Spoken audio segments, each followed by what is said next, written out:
આશ્ચર્યજનક રીતે સંસદના બંને ગૃહોમાંથી 142 સાંસદોને સસ્પેન્ડ કરવામાં આવ્યા છે, જે મામલે આજરોજ ભરૂચ કોંગ્રેસ દ્વારા વિરોધ પ્રદર્શન કરવામાં આવ્યું હતું।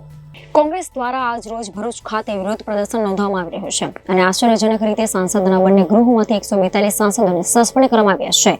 ભરૂચ જિલ્લા કોંગ્રેસ સમિતિ દ્વારા પણ સ્ટેશન વિસ્તારમાં ડોક્ટર બાબા સાહેબ આંબેડકરની પ્રતિમા પાસે લોકતંત્ર બચાવોના પ્લે કાર્ડ લઈ સરકાર સામે ભારે સૂત્રોચ્ચાર કર્યા હતા। સાથે જ રેલી સ્વરૂપે કોંગી કાર્યકર્તાઓ રસ્તા પર ઉતરી આવી પૂતળા દહન કરવા જતા પોલીસ અને કાર્યકર્તાઓ વચ્ચે એક તબક્કે ઘર્ષણ જેવી સ્થિતિનું નિર્માણ થયું હતું। જો કે બાદમાં વિરોધ કરી રહેલા જિલ્લા કોંગ્રેસ પ્રમુખ પરિમલસિંહ રાણા સહિતના આગેવાનોની પોલીસે ધરપકડ કરી હતી। આ કાર્યક્રમને પોલીસે પરવાનગી આપી ન હતી। પરવાનગી વગર વિરોધ કરતા પોલીસે કોંગ્રેસના કાર્યકર્તાઓની અટકાયત કરી છે।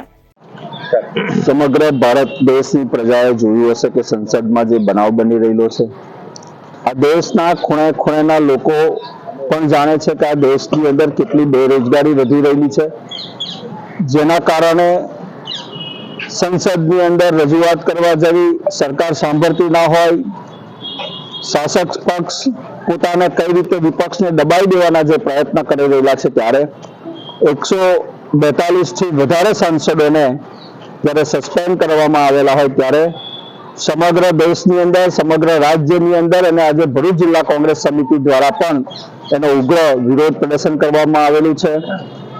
સરકાર પોલીસને આગળ રાખીને કોંગ્રેસનો કાર્યકર્તા કઈ રીતે અવાજ ના ઉઠાવી શકે એવા તમામ પ્રયત્નો કરવામાં આવી રહેલા છે, ત્યારે એનો ઉગ્ર આજે વિરોધ કરીએ છીએ। આવનાર દિવસની અંદર પ્રજાના પ્રશ્નો ઉઠાવવાનો કોંગ્રેસ પક્ષે નક્કી કરેલ છે કે દરેક પક્ષોને સાથે રાખીને ભાજપ સરકાર જે રીતે કરી રહેલી છે એની સામે કઈ રીતે દેખાવો કરે, ધારણા પ્રદર્શન કરે, આવનાર દિવસની અનેક કાર્યક્રમો કોંગ્રેસ દ્વારા કરવામાં આવશે। Reporter Viral Gohil, Janadesh news, Bharuch.